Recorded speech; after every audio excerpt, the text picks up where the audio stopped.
Hello, everybody.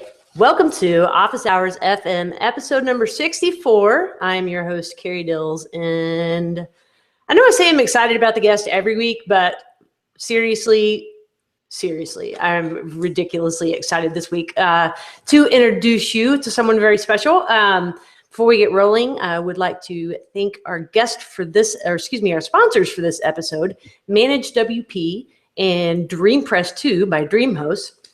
I'll tell you a little bit more about those guys later in the show. But I'm not going to keep you waiting any longer because I've got freaking Brennan Dunn on the show today. Brennan, how are you doing? Good, Carrie. How are you? I'm all right. I don't want to act like too much of a fangirl here, but I was just I was really excited that you responded to my email, and I promised not to throw roses or panties at the screen or anything like that. And but I really appreciate you coming on today. You have so much wisdom and experience in the area of freelancing, and you shared that knowledge so generously over multiple avenues: your website, your podcast, and now an upcoming conference. Want to talk about that, but anyways, you're just awesome. And a lot of the people that listen to this show are also freelancers. So I knew that there would be a ton of value in getting you on and chatting today. So cool. Here we are. Thanks for having me. Yeah. If you're listening to this live, you can ask a question by tweeting hashtag OfficeFM. And we'll do our best to get that answered live on the show. So, Brennan, speaking of answering questions live, we were just chatting a little bit before the show about a new adventure of yours. Would you like to share a little bit about that? Yeah, I'm actually pulling up the Office FM feed now. But yeah, anyway, so like you, I get a lot of questions, and it's kind of got a little overwhelming, I think.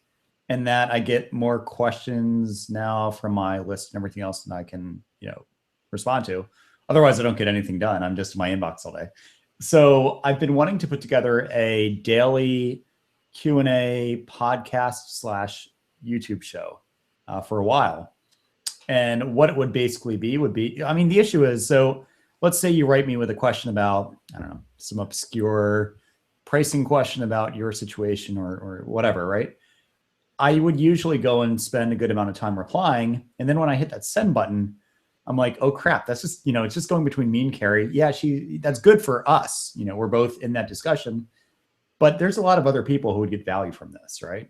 So I've wanted to produce something where I'm kind of like talking out loud the email I would respond back with, but making it in a way that other people can listen in on. So yeah, I've got 4 months of questions, which is about 120. Actually, I have 160 questions. So what is that? 5 months almost. That I'm going to be recording. I'll be doing like 10 to 15, in one sitting. And yeah, it's going to be released daily. So I'm really excited about that. Probably like the most, I've been systematizing a lot in my business in terms of content production, my podcast, and everything else. And this is the next step forward, I think. Do you find that there's a similar thread that runs through most of those questions, or are they fairly unique on their own? They're all variations on a theme, like a theme that I've covered generally through like an article.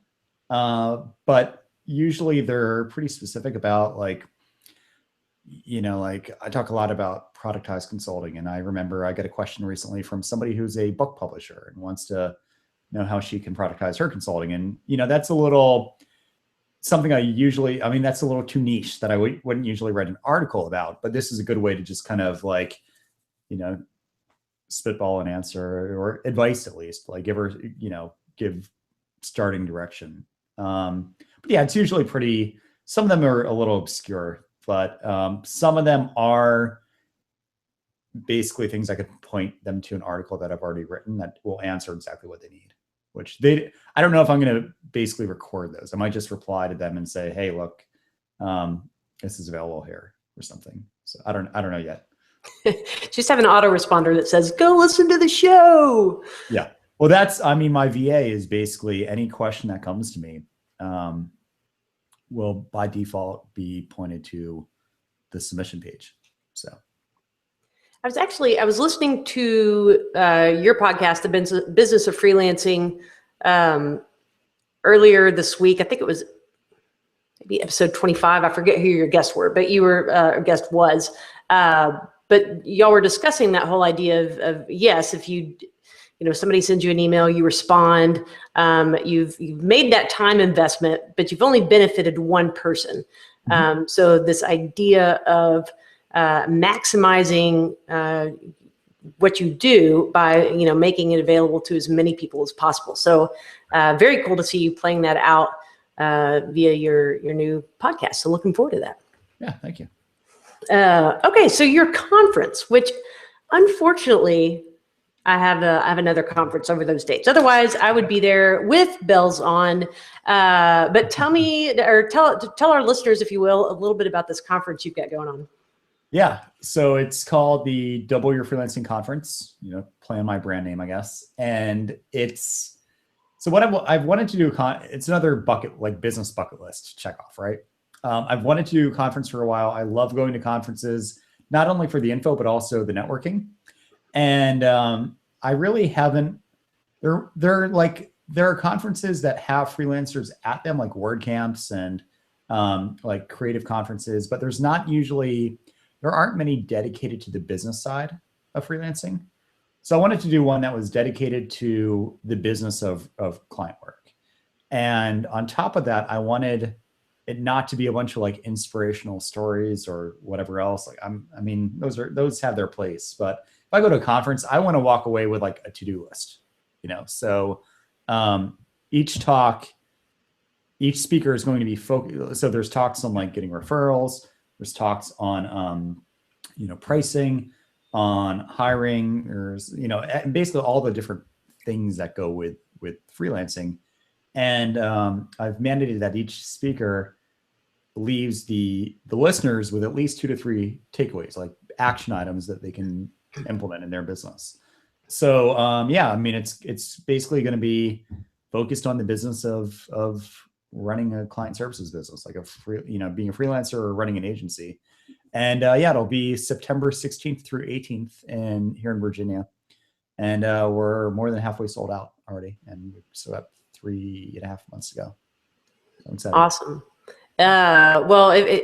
For folks that are listening to this, if there's any way you can get there, I have zero doubt that it will be extremely valuable. And like Brennan was saying, a lot of actionable to-do items, not just, unicorns and rainbows and, inspiration's fun. But it's really nice. That sort of invigorated feeling you get when you go to a conference and you're like, I just can't wait to get back to my desk and actually start doing some of this stuff. Well, that's the best part. That along with just, especially freelancers who tend to either share work with each other, if they're a developer, they need to work with a designer on a project. My goal is there's a lot of built-in networking opportunities. And the benefit is the attendees tend to be more, business focused full-time freelancers. They're not like, they're more or less pretty good at what they do. So, I'm really excited to see already through a lot of my courses, there's so much like all these like peer-to-peer relationships being formed where people are sharing work. And I get stories all the time from people who are like, yeah, I've started an agency. Me and this guy I met through your course. Like we've started this, and I can't wait. It's even more effective in person, I think. So, I'm really excited about that. Cool. Well, I guess I'll wait till after the conference to ask you if there's going to be one in 2016 or not. Yes. You may be just flat as a pancake on the ground, exhausted. Sorry, I just got derailed. That's the trouble of having the phone right near the computer. It texts you at inconvenient times. My husband actually used to call me always during this time slot. And I said, babe, I got every Thursday at the same time. I'm doing this podcast. And you always, without fail, call at the same time. So he tries really hard to. That do not disturb moon thingy, which is great. Oh, and as I get a Skype message, but yeah. Okay, I knew about the do not disturb, but I didn't know that you could flip it on at a. Oh my gosh. Yeah, you can do it from right there. Yep, exactly. Wow. Okay, revolutionary people. Really powerful. I knew you could go into settings. I did not realize that was right there on that little quick menu. Well, hey, unintended tech bonus tip today on how to get people to stop bugging you. I'll send you an invoice for the consulting time. Crap. I should have just sent it in via your Answers podcast and waited there for it.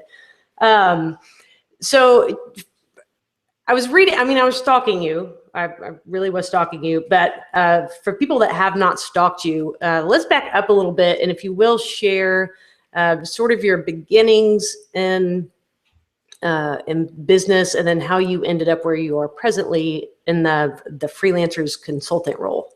Okay. So I started out, like I think all of us, with a full-time job that fortunately the job was at an agency. So when I started there, I was just a developer on staff, kind of separate from all the client work or the client relationships. I was just at the receiving end of what had to be done. But I kind of rose the ranks and eventually was the technology director at the company. And the benefit of that is I got to see kind of at a high level how this client, like how the company, the agency sold clients, how they, marketed themselves and everything else. And that was going well. I was doing well. It was a great job. Lots of fun travel, paid great. But the issue was I was working down in Miami and my wife and I, she got pregnant and she wanted to live closer to her mom who's up here in Virginia. So we had to move. And we always agreed that would happen when we had kids. So we moved up here. I had no business connections. I knew nothing about the area, knew no companies. So I just started kind of freelancing.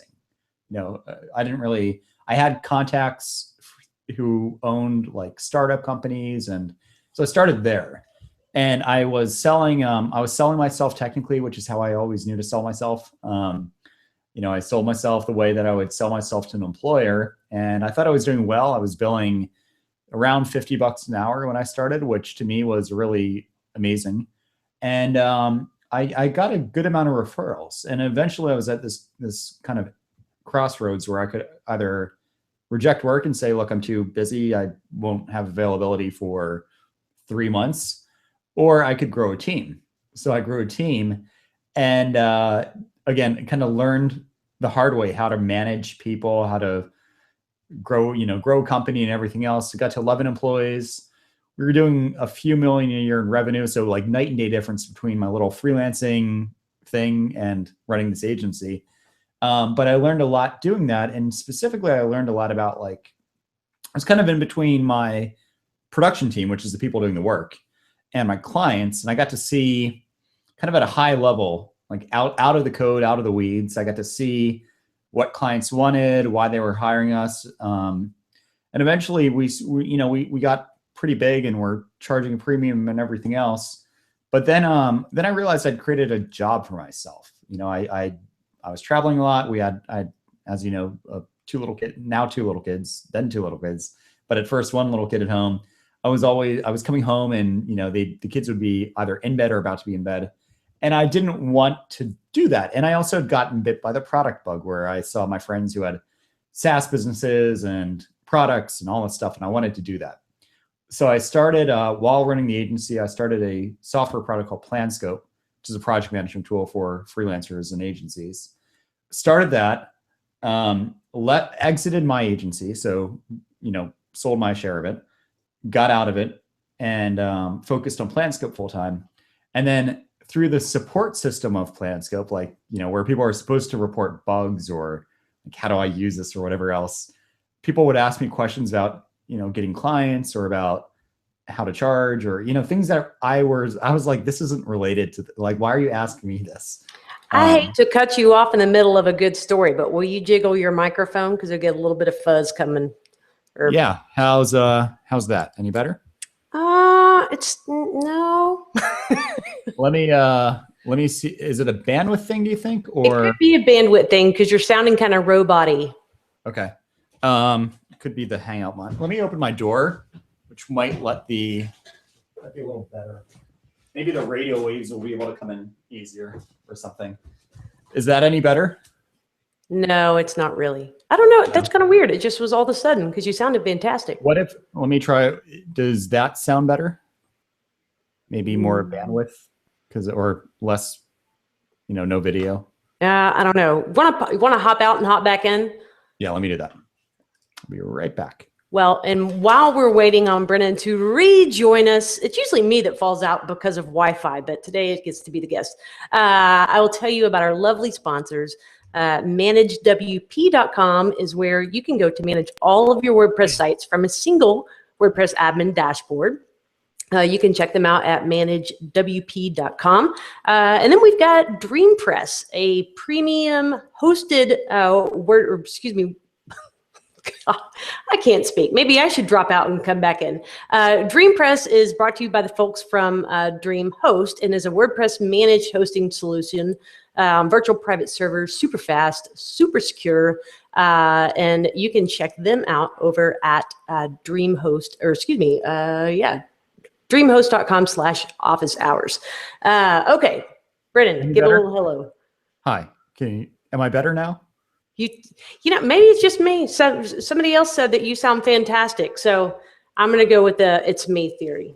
Okay. So, okay, my apologies. You were talking about plan scope. Yeah. So I was getting a lot of questions from customers who had questions about things that weren't related to the software. And so I started writing about them and I started talking with them individually over Skype and email about, try this. If you want to get more customers, you can try this. This worked well for me. And eventually I started writing about it. And eventually that led to an ebook called Double Your Freelancing Rate, which is now 3 years later, a full-fledged course. It's not just an ebook anymore. And I've also, as mentioned, I have a podcast now. I have this website, doubleyourfreelancing.com, which just almost have 33,000 people on the list. It was growing pretty big, and they're all freelancers. And yeah, I mean, it's blossomed into this kind of accidental training business, I guess. Well, you know what? It's funny because sometimes you set out to do one thing and you never know quite where the wind's going to blow, and you end up doing something else. Right. So you recently, or I guess not super recently, but consolidated all of your goings on at doubleyourfreelancing.com? Yep. I had a bunch of really unrelated domains at first. And it was always, I go on a podcast and they'd say, so where can people find out more about you? And I'd be like, well, website A, website B, website C. And yeah, it was a risk because I was worried about the Google implications and everything, but it worked out well. Cool. Well, yeah, if you have not been over to doubleyourfreelancing.com, get yourself on over there. Tons of great blog content. And then, of course, the actual course, Double Your Freelancing. Yeah. All right. So let's see. I wanted to, by the way, apparently the problem was me. I threw in my earbuds and you sound fantastic. And everybody on Twitter thought I was joking because you sounded fantastic the whole time. So egg on my face. That's right, folks. Do not try this at home. Okay, we've got a question from Jackie. She's asking, what advantages does freelancing offer versus creating products to sell? Well, that's a great question.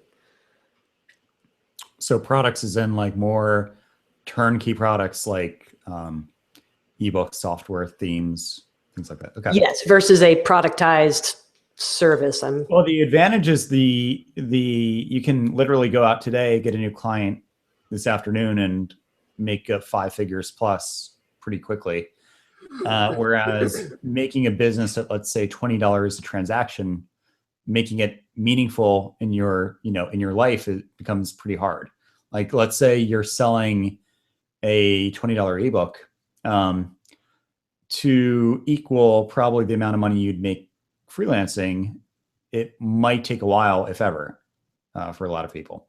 So it's, I mean, the pros and cons are with freelancing, it's, yeah, you have fewer clients, you have fewer income sources, but they tend to be bigger payments. Whereas products are more income, more people paying you, but smaller payments typically. And it's just a matter of like, one of the things I learned with PlanScope was my average plan was about $24 a month is what people were paying me. And to replace or get anywhere close to my freelancing income, I mean, if you're growing 20% a month and you're making $500 a month, great. Next month will be 600, and then the month after will be 720, and then, and so on. It takes a while to really become meaningful. So I would the big issue that I see, because I know a lot of people who start products who wholesale quit their job or quit freelancing to go full-time into products, is they don't realize how slow the growth often is for product revenue.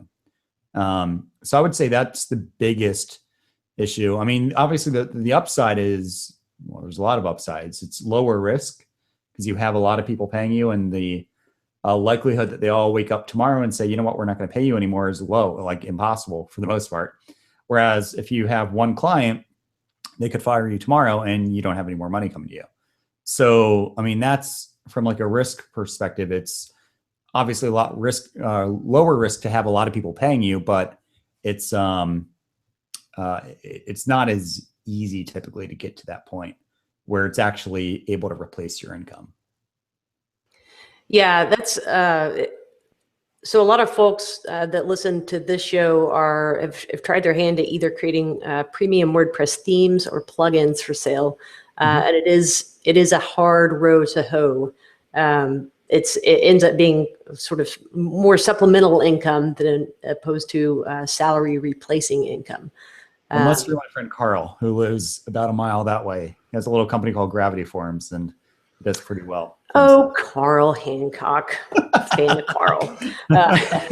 Yes. I was just actually loving Gravity Forms this morning. Not to do a Gravity Forms commercial, but I was playing with some stuff, creating a donation form. And anyways, they've got some nice little new features that I hadn't seen before, new release stuff. So anyways, that was a complete digression. But let's talk a little bit about this idea of productized consulting. I know you've had Brian Cassell on your podcast before talking. You've had multiple episodes talking about it.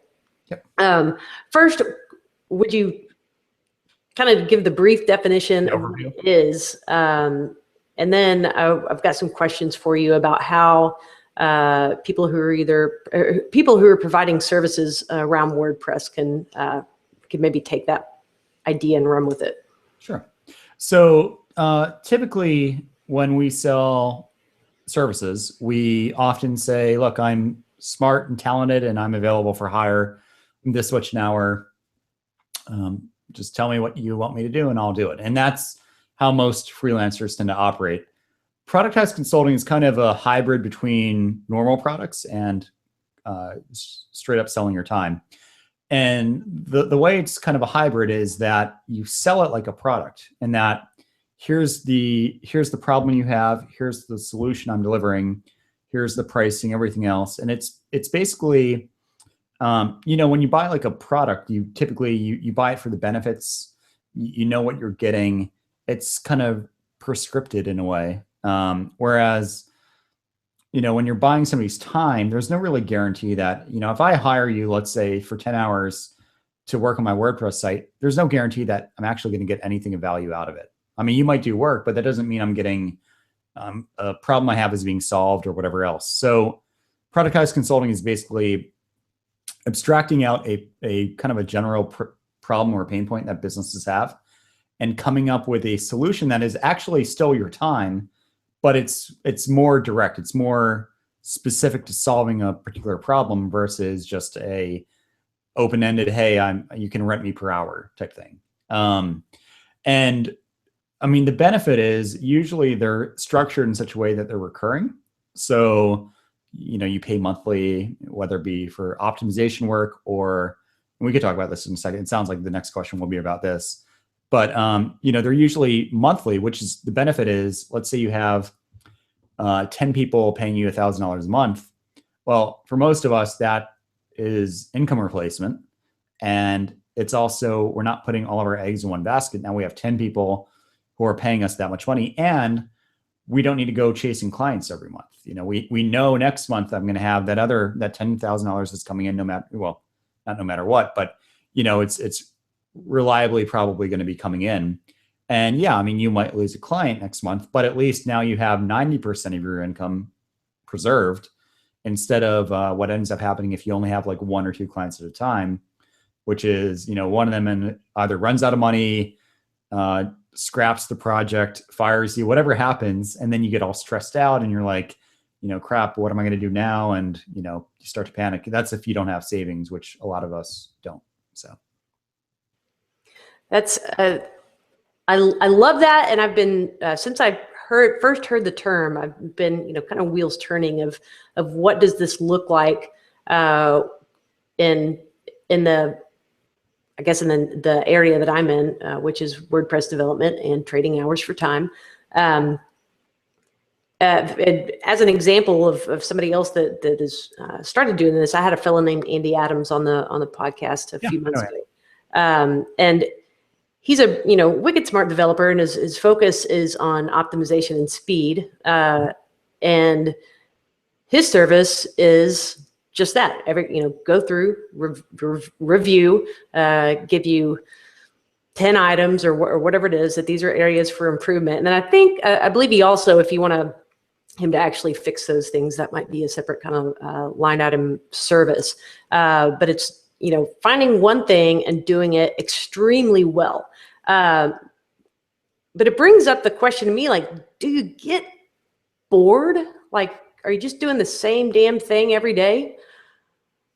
Yeah, I mean, that's a fear a lot of people have, which is, now I'm going to turn into like a little mechanical robot hitting the same buttons day in and day out. I think, I mean, to a degree, I think a lot of it depends on what it is you're doing. So a lot of the people that I know doing productized services are doing things like, we're going to do A/B tests for you, or we're going to continue to optimize your website over time. I mean, there's still a lot of creativity in that, right? It's not just, there's no formulaic A/B test. It's creative. You're coming up with concepts, you're reviewing data. But I think it's really, I mean, when you look at like TED Talks, I mean, the people who talk are specialists, right? Like they're very good at one thing, and they're very knowledgeable at one thing. But I think what needs to be said, though, is that doesn't mean you need to then avoid anything else. Like you're not just so siloed that it's that whole T-shaped person idea, if you've heard of that, where you have a broad range of knowledge and skills, but you specialize in one thing. So with Andy, let's say he specializes in WordPress optimization and increasing the speed. I'm sure he knows a lot more about WordPress than just that, right? But that's kind of the selling point, that if you have a business that's running on WordPress and it's going really slow and something's wrong, would you hire Andy or would you hire general purpose WordPress developer? You're probably going to hire Andy, even though he can do a lot of other things too. So I think a lot of people make the mistake of thinking, well, if I focus on a niche and I'm very, strongly positioned, that means I can't do anything else.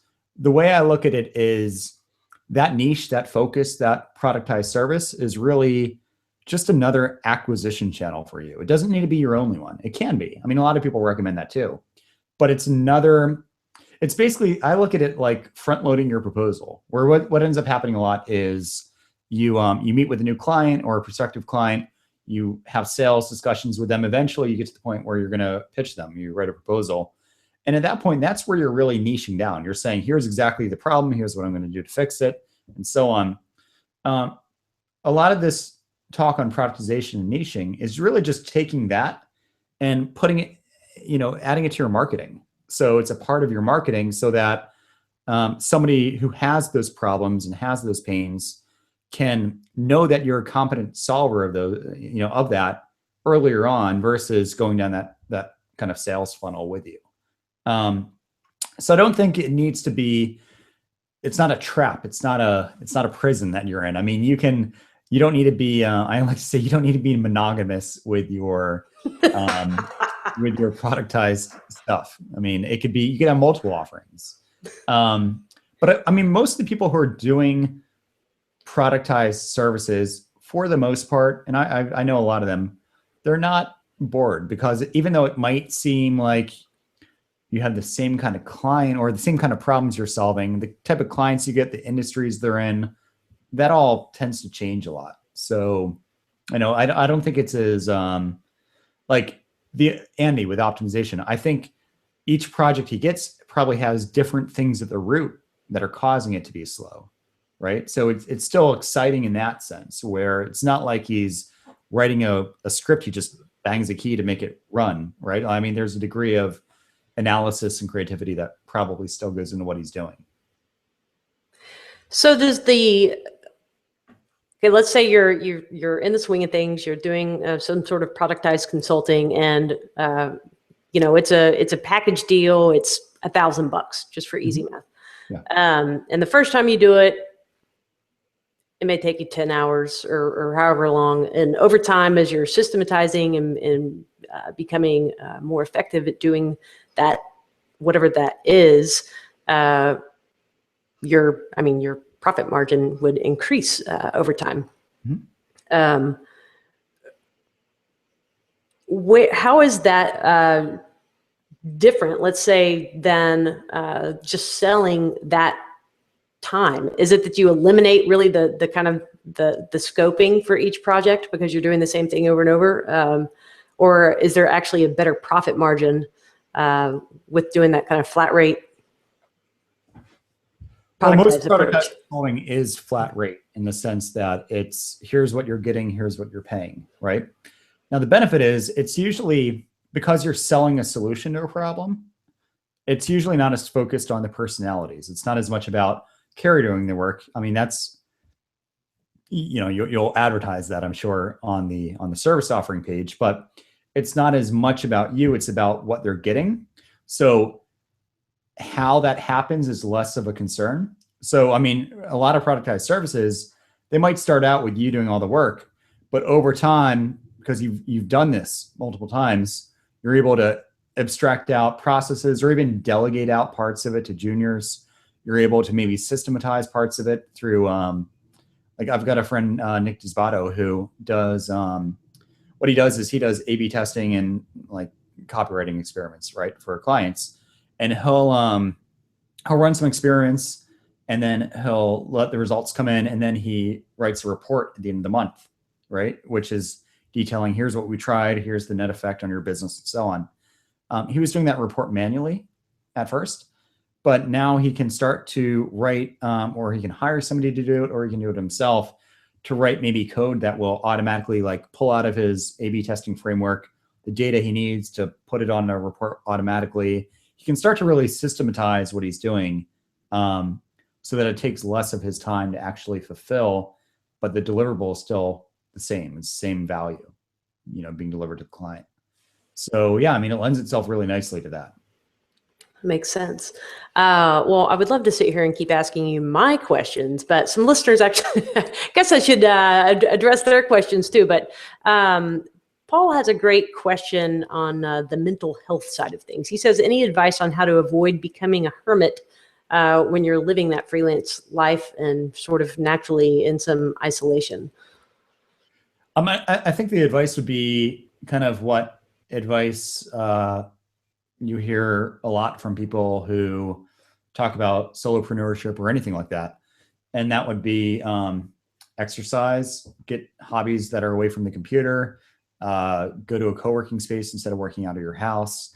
I mean, I think a lot depends on your personality. Like, I'm more of a homebody, so I'm okay not being, like, some people get energized by being around people. That's not me. So for me, like, my routine is basically during the school year, I'll usually work while the girls are in school, and then I'll be done when they're not at school. And then we'll go to the park, or we'll go to the YMCA, or we'll go to, daughter's down to jujitsu, so we'll do that. We try to I try to get away from the computer as much as possible. And I think a lot of it is really, to be honest, I mean, I don't know how many of your listeners have kids, but having kids has been good for me in that it helps me time box my time. Like, you know, between this and this, I'm computer time, and this time is family time. And that allows me not to get stuck in front of the computer. Because if I didn't have any constraints or I didn't have that, I could like forget what time it is and be like, oh, it's midnight, you know, like, and not really realize it, and like, oh, I didn't eat today or whatever, which is really bad for mental and physical health, I think. So for the record, I have never forgotten to eat a meal. I don't even know how people do that. I do that all the time. If my wife's out of town or something and it's just me at home, I'll be like, oh, I probably should have gotten lunch, but that requires effort. So, yeah. Well, I do love food. You had on your Business of Freelancing podcast, I never know what episode I'm listening to, but it was specifically on that topic of work-life balance. What's that? As with Sherry Walling. Ah. Yeah, she's actually a psychiatrist who is married to a guy who's a solo founder. And I had her on to talk about, you know, how do you and Rob stay sane? How do you guys communicate from home? And I mean, it was, I forgot what, it was like episode 14-ish, something like that. Okay. But I mean, I think it's important because, I mean, obviously, you know, I mean, we're all fairly technical, and I think we're now starting to see scientifically how much our energy and our health and everything else ends up affecting our ability to actually get work done. So, I mean, there's a lot, I'm always trying to, I'm not like Tim Ferriss level life hacking or whatever, but I like the idea of trying out, like, you know, like now I'm doing a thing where I'm waking up earlier since the kids are out of school. I'm trying to wake up earlier, and then like after this, I'm basically done for the day, you know? So starting work early and then being done, you know, while there's still plenty of light to go during the day. Oops, couldn't get my finger off the mute button fast enough. I actually have tried to start taking a proper lunch where I step away from my computer and, you know, go read an article or watch a bit of television or something otherwise completely mindless. And it's nice. Who knew you didn't have to eat lunch at your desk? Right. Good question from Paul there. If you're tuning in late to the show, some people have mentioned that they're getting out of meetings, and we are so glad that you got out of your meetings to come listen to the show today. But I've got our guest, Brennan Dunn, and if you want to ask him questions, you can do that via Twitter with hashtag OfficeFM. Okay, so interesting question for you. So I look at you and I think, okay, this Brennan guy, he's got it going. He's got his, you know, his products. He's got his, I mean, he's in a great spot. I think people might look at me and say, oh, Carrie Dills, she's got her crap together, which that's a complete lie, by the way. But, you know, people perceive these things. And the people who are successful, quote unquote, have had this long career in industry, and it's only now in those later, more mature years of business that you're able to get the better client, charge the better rates. So my question in there is, for those who are just starting out freelancing, do you think there's like they've got to pay their dues with crappy clients and crappy projects, or like how do you go from being a brand new freelancer to achieving that level of success that tends to come with time? I'm not talking about shortcutting, but yeah, does that make sense? No, definitely. So I think it's important to understand how basically experience or portfolio fits into the grand scheme of things. You might be surprised to know that a lot of my clients, first off, don't know that I do any of this stuff. I mean, I still consult. They don't know that I have this website, these software product, this training stuff, anything like that. And hardly any of them ever ask me for portfolio stuff. They don't ask about, can I see other examples of work you've done or whatever else. The reason why is I like to look at things in terms of, and Gary, you've probably heard this, me say stuff like this before, but in terms of like, let's say you have a prospect in front of you. They develop a kind of like a score when it comes to how likely is Carrie able to solve the problem I have, right? So there's a lot of components that go into that score. There's, is she professional? Does she have a really good portfolio showing that she's actually solved problems like this before? Does she really know what I need done?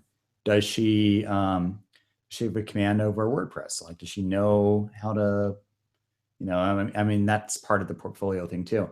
But a lot of factors, even how you appear, how you talk, how all that stuff factors into this profile that kind of subconsciously, we all do it, right? Like, you meet somebody new and you can immediately kind of draw conclusions about them.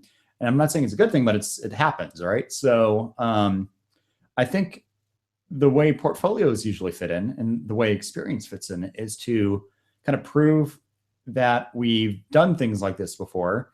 Ergo, that ends up reducing our risk. It boosts our score, our credit score, I guess, right? The way that when I sell to a client, I don't focus on technicals at all. Like if I'm actually doing a new project that happens to involve WordPress for a pretty big business based out of Manhattan, and they don't even know or care that WordPress is involved. They don't know the technicals. I sold them on, here's where you are now. Here's the number of leads your business gets. Here's where you want to be. Let's chart a path to getting there. Let me, as you're a business owner, you want as much stuff off your plate as possible.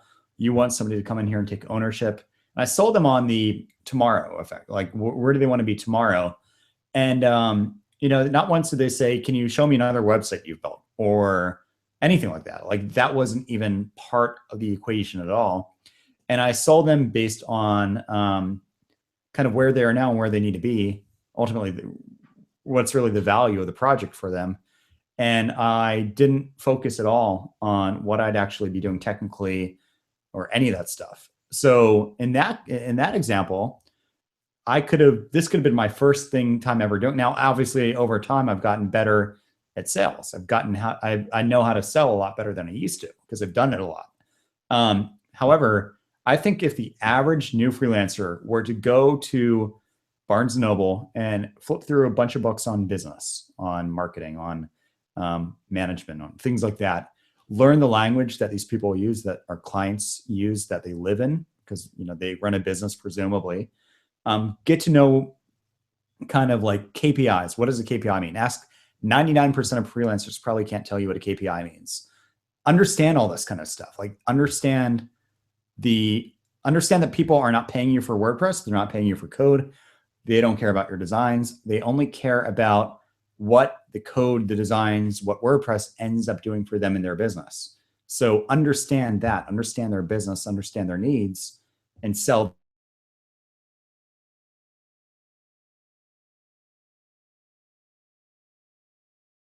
their technologies, I guess, touting their skills, touting me, right? Here's me. Here's why I'm so good. Here's my years of experience, blah, blah, blah, blah, blah. But at the end of the day, you want somebody who understands the problem that you have, that's affecting you and has a solution for solving it. And the rest is just niceties, I found. Because again, I don't, like case in point, if somebody were to ask me, can I have a reference? And when they do, this has been asked a few times, I usually tell them, look, I'm very, the relationship I have with my clients is private, right? I value their time. I value their capacity for distractions. And I avoid it. And, at the end of the day, like, as long as I'm able to chart the path from where they are now to where they need to be, that's what sells the project. It's not about, the thing I can't stand is, you go to these freelancing websites of freelancers, and it's this grid of pretty websites. And it's like, okay, maybe you're capable of, designing a site and hosting it, but what are you solving? Like, are these problems solved? Is the client saying, look, I've spent money on Brennan and I received an ROI on that, or haven't they?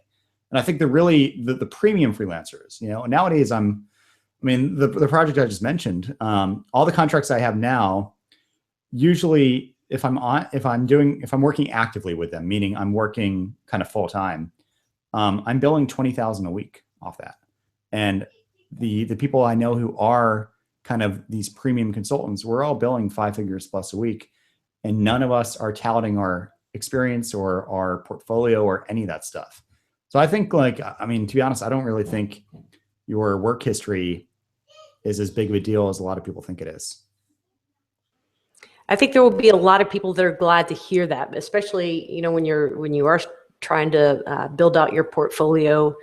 Boy, I wish somebody at the start of my career had have taught me about the value of bringing value to someone other than just being the executor of their wishes in exchange for whatever my hourly hammer, right?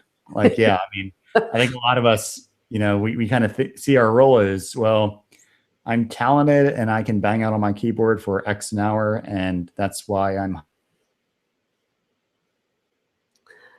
Oh my gosh, Brennan just disappeared, and this time I didn't ask him to leave, so I hope he comes back. Anyhow, great discussion here. If you have a follow-up question, be sure and tag it with hashtag OfficeFM, and we'll see if we can get it here on the show. Looks like Brennan's trying to come back. Okay, well, while he's trying to come back, let me just say, get yourself over to iTunes and check out the Business of Freelancing podcast. And even if you maybe have to stop listening to this podcast for a little while to get caught up on episodes over there, do it. Such great value over there. Brennan, while you were gone, I was just pimping out your podcast. Oh, thank you. Sorry you had a Wi-Fi ditch over there. Okay, wait, where were we? I think I was wrapping up the whole thing, and you were saying that if you would have known back then that people aren't paying you for WordPress or whatever else, things would have been better. Yes, and Jackie had a question. She actually asked it before we started into this conversation, but I think it flows nicely. How do you avoid being grouped into or viewed as a commodity when you're in a web design service? And I think that if you're viewed as a commodity, then you're not solving a very specific problem. Well, don't sell yourself as a web designer. That's the easiest answer, I think. There is, if you say, here's the issue. If you say, let's say you describe yourself, you're at a networking event and somebody says, hey, Jackie, what do you do? And you reply back, well, I'm a freelance web designer. Well, let's say things progress and eventually there's a project on the table, and Jackie says, well, I charge $100 an hour. And then that person, the client, then goes over to Odesk or Elance or Upwork, whatever it's called now, and says, well, there's all these other freelance web designers who charge $8 an hour. Why? You do web design, they do web design. Why should I pay you 10x, right? And that's the issue that a lot of us don't really know how to respond to. We don't really know how to, if I'm selling web design for 100 an hour and this guy's selling it for 10 an hour, why should I, if you were driving down the road and needed gas, why would you go to the gas station that's 10 times more expensive, right? So it's the same thing that if you're selling yourself as a commodity, you're going to be grouped into that, right? You're kind of digging your own grave in a way. And what needs to happen, I think, is you need to really become something that's not easily replaced. And by that, I mean, if you really go into a new project and you're talking about the business problem at hand, and you're talking about, what does this mean for your business to have this go unsolved? And what are the financial implications of solving it for you? And, kind of really dig into how the problem that they're bringing you, because every project that's brought to the table, there's a problem behind it. They don't always tell us that.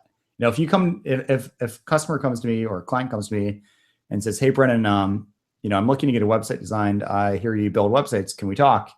Most of us will say, "Great, let's talk about, you know, WordPress, and let's talk about how many pages it'll have, and let's talk about the design and all this stuff."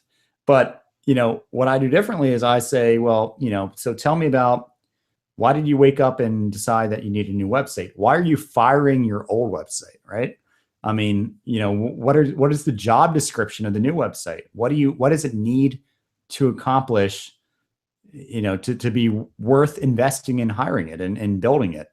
And so I focus very much on the business side, which is something that once I have really a big understanding of their business, of what they need and everything else, you really can't just, you know, it's not a apples to apples comparison anymore. But if you're selling, hey, I'm a web designer for hire, and, you know, some college kids a web designer for hire, why should they hire you versus that?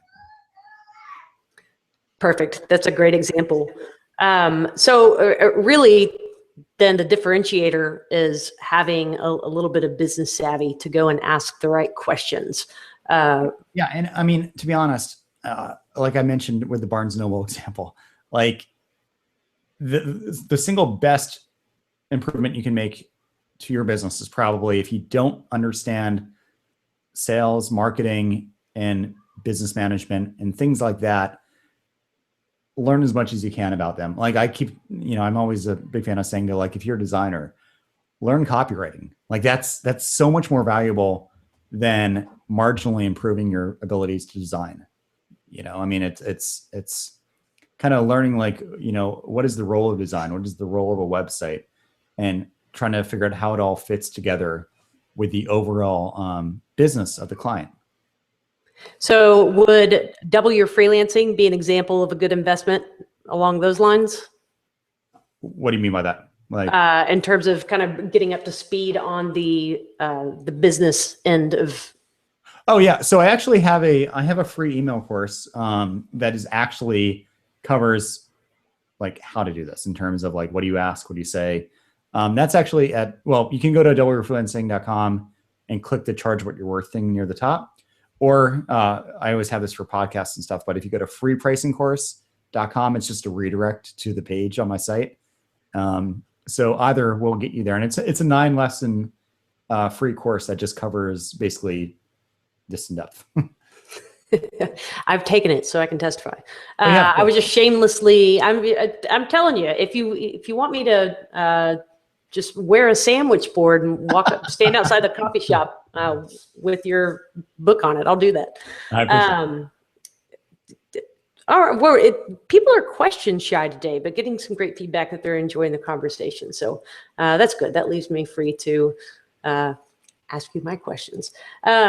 What have we not covered today that would be, or covered yet, that would be a great actionable takeaway for someone who is looking to better their freelancing business? I mean, I think the only thing we haven't really talked about is getting clients. I mean, that's a whole can of worms in itself too. But, you know, we've talked about the importance of really understanding the value of a project, and then ultimately selling the project on that value. And we talked a bit about productization, and the idea of that is really just kind of front loading your marketing and really making, you know, getting away from just selling time to selling a solution. It's basically like, if you think about it, like the stuff I just talked about in terms of understanding the problem, selling the solution, and everything else.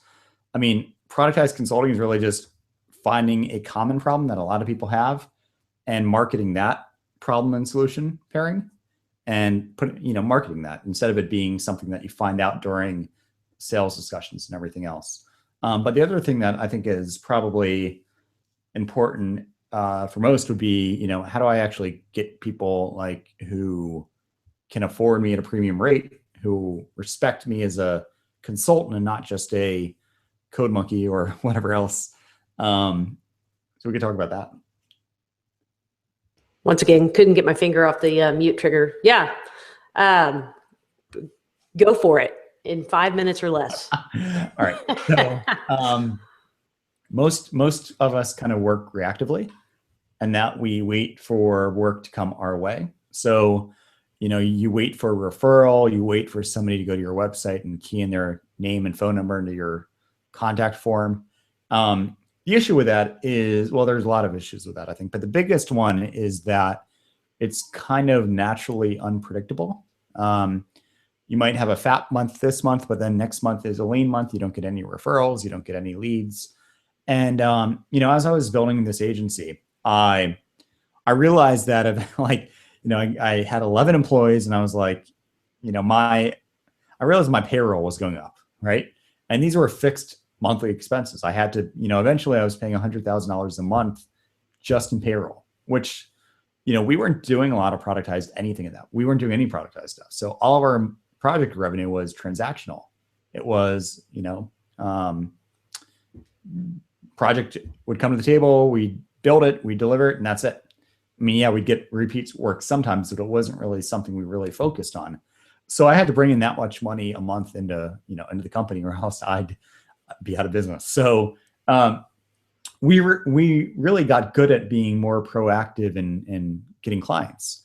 And what that really meant was to, instead of waiting for, so what ends up happening is, the way we get referrals is typically you do work with clients, you do good work, and then these clients end up referring people to you, which is all good and well, except if your client base is small, if you've only been doing this for a few years, if you don't have a lot, you might not have a lot of volume in terms of referral sources. So I think the number one thing you can do, since we all love referrals, we love getting quality referrals from people who vouch for us and tell others, is to increase your referral base. And the best way I found to do that is to do a lot of kind of educational marketing, where it's kind of, actually, to be honest, it's the consulting equivalent of that email course I just mentioned, right?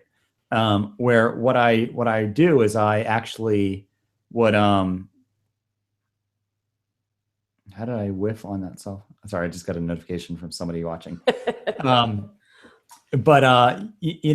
Ultimately what we ended up doing was we started to teach people. We would bring people in our office and host a seminar on should you build something custom, or should you buy off the shelf software? I mean, we were software development, so we would focus on things like that. We would do seminars on how to get started using paid advertising. So how do you start paying money online to actually promote your business? And our goal wasn't to necessarily get clients. I mean, it ended up happening occasionally, but our goal was to really just expand the number of people who knew what we did, knew what we were, knew we were good at it, and kind of were indebted to us in a way. So we taught people in these seminars, and then you go to a seminar, and let's say it's on getting started with internet advertising. We teach them kind of the high level. Here's case studies. Here's what you can expect. Kind of here's the lay of the landscape for spending money on paid marketing. And then we would follow up with an autoresponder afterwards. So you go to the event, and then for the next few weeks, you're getting emails from us about, here's how to set up your first Google AdWords campaign, do this. And then a few days later, here's how to look at the analytics that are coming in. And we kind of teach people. We teach people a lot of what we would end up doing internally if they were to hire us. And a lot of people, especially my employees, were like, why would you do that? Why would you, what's the benefit of doing this? But ultimately what we were doing was we were letting people self-qualify out who were more do-it-yourselfers. I mean, somebody who is, if you're running a business and you understand now a bit about how, let's say, Google AdWords works, and you're the type who is like, I'm just going to do it all myself, you're not the kind of client we want.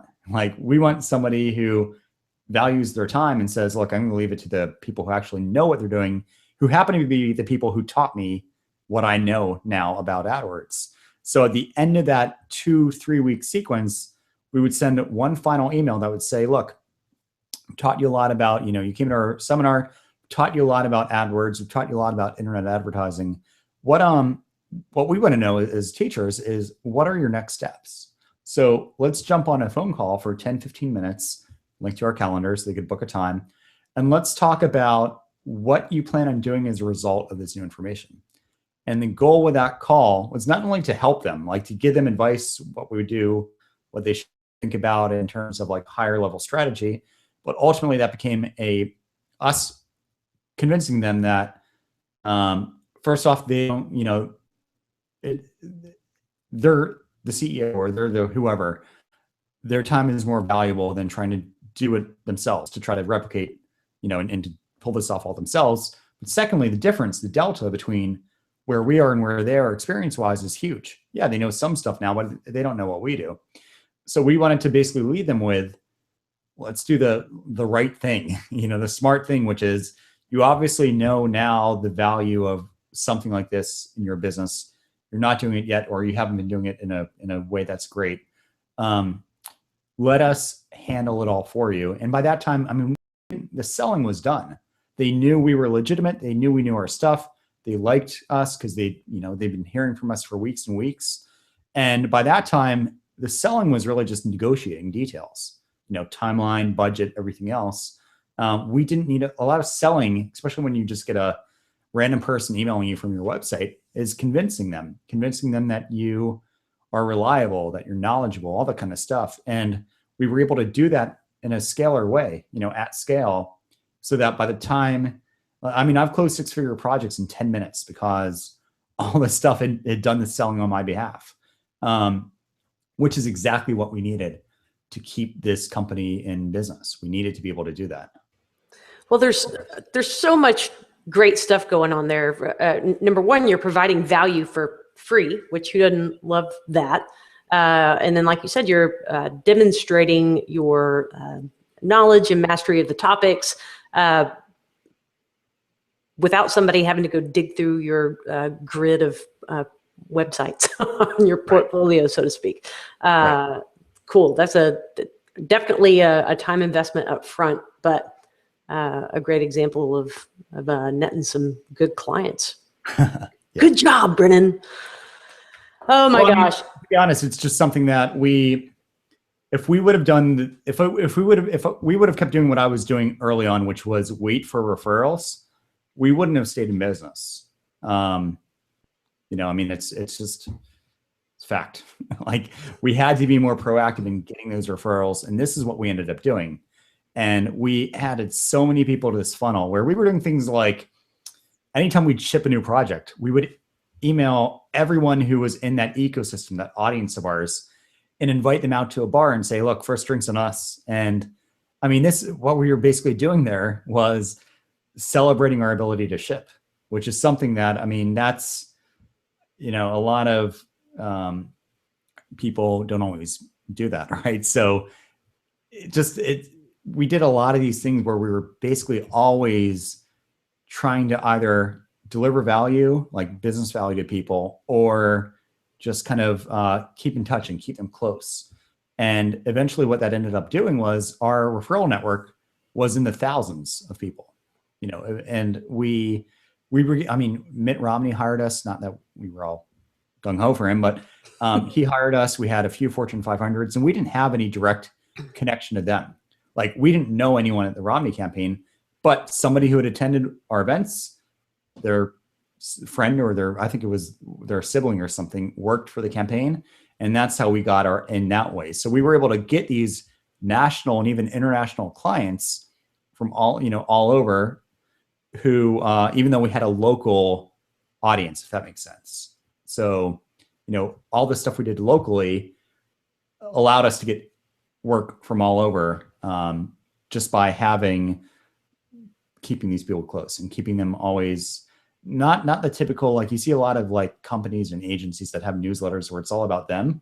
We really tried to focus always on giving people value. We do things like a little Shark Tank thing in our office where we'd bring in angel investor friends and we'd let people come in, and we kind of made ourselves kind of the center of the local business community, which here in Southeastern Virginia wasn't that hard. But even if you're in a place like New York or San Francisco or something where that exists, expertise is not absolute. Authority is not absolute. It's all relative. It's all Like as long as you have, let's say, a few dozen people at first who respect what you're doing, have learned from you, and to them, you're an authority, you're an expert in their eyes. Ultimately, I think that's what matters most. Golden wisdom nuggets right there. We're going, do you have 2 more minutes? Because I got one more question I want to toss you. Got it. Okay, because we're going long, but man, it's got good stuff to share. Okay, this one comes from Paul. And earlier when we were talking about the subject of commoditizing or being viewed as a commodity, and showing up at a networking meeting and say, "Hi, I'm a web designer." So how do you or would you introduce yourself in that kind of a social situation? I mean, typically what I do is it's situational. Like if I'm at a Ruby on Rails conference, I'm gonna tell them what I do, right? But I mean, early on, I made the mistake. I'd go to like a local networking event, right? For like Chamber of Commerce would host it. And I remember one of the first events I went to, somebody asked what I did. And I responded with, well, I own a Ruby shop, which, if I'm talking to peers, it's like, they know what that means. But I mean, here's this guy thinking I'm some like gem guy, like, I don't know what he would have thought. Anyway, though, I started to transition away. And a lot of this was, I had really good mentors who helped me understand how to network well. And, I started more focusing on kind of pitching ourselves as business consultants who happen to use technology. So, we're more consultants. We're not just the, it's kind of like, we wanted to show people that it's hard because you don't want to be too fluffy. You don't want to be too like, I'm a business consultant, which is kind of like saying like, I'm a life coach or something, right? It's like, what does that even mean? But, we would try to make it based off the situation. Like, we would try to kind of explain, and it usually boiled down to something like, we happen to, it wouldn't be like a concise thing, unfortunately. We didn't have like a little title, but it would usually be focused around kind of the, technical consulting, and we help businesses be more profitable. That's a great icebreaker too, when you talking to a business owner and you say, yeah, well, I help businesses become more profitable. Usually that's either they think you're cocky as hell and they walk away, or they are intrigued. Yes, so that's a definite ear perker upper. Well, and just to highlight what you said, what you're doing when you're introducing yourself is not saying what it is you do technically, but how it is that you help people. I mean, if I'm talking to a CTO, like I'll mention eventually what technical is what we do, but it's not. I mean, I think a lot of us try to shock and awe people by using like standards compliant and mobile ready and or responsive and blah blah blah, all this stuff. Which I'd be like, if I walked in and met a lawyer and he starts rambling on about like legal jargon, it's like, I don't. It sounds cool, but how does that help me, right? So I try to always focus on like a lot of my networking tactics were more listen to people, talk to them about their business, ask them about like, what technical issues you have. A lot of the clients I ended up getting were people who didn't really they didn't know they had a problem that could be solved. They had some crazy convoluted Excel workflow internally that this Excel file was being passed around the office, and that was doing everything or running a big part of their business. And, over time I kind of educated them on, well, did you know that you could actually, within a reasonable amount of budget, like build something custom that would actually allow you to get away from emailing a file back and forth across the office. And yeah, I mean, that's ultimately how we sold was we at least how we sold at networking events was to have a lot of these conversations. We're asking people like, so what sucks about your business? And I mean, that's not obviously the ice-breaking question, but eventually we get to trying to figure out, tell me about your business, tell me about, what's great about it, what isn't, and so on. Mm-hmm. Michael Port wrote Book Yourself Solid, and he's got some great examples in there of how you sort of build your your networking elevator speech, if you will, and different versions of it, long and short. And like you said, based on who the audience is, you tailor it to be more or less technical. And yeah, so it's a long read, but it's a good read. Okay, Brennan, I've taken up entirely too much of your time, and my listeners are probably wanting to get back to work, or maybe not, or maybe they're ready to get down to the bar. But thank you so much for coming on today. And where can people find you online to say hello? Best places, or at least for my content and everything, is doubleyourfreelancing.com. Send out a lot of articles. Actually, the one I wrapped up today is a juicy 4,000 word article on using Facebook ads to get clients. So, keep an eye on my blog if you are interested in that. But that's one place. That's the main place. And then I'm also on Twitter at Brennan Dunn, BrennanDunn. Yeah, that's those places. Cool.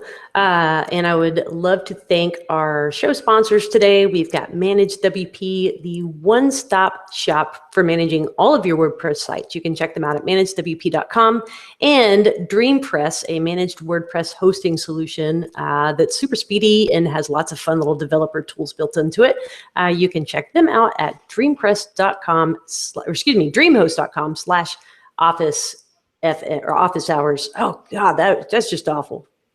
I'm going to post that one in the show notes. Okay. If you want to be sure to get reminders of the episodes each week, just go to officehours.fm/subscribe, and you will just get the one email from me. No spam, I promise. And I'll also include wrong links in those emails as well, because apparently that's just kind of my thing. Good grief, Brennan. I need to either drink more coffee or less coffee. I'm not sure. One of the other. Okay. Thanks everybody for tuning in today. I will see you next week. And Brennan, again, thank you so much, sir. It's a pleasure chatting with you. Yeah, thank you. Bye. Bye, guys.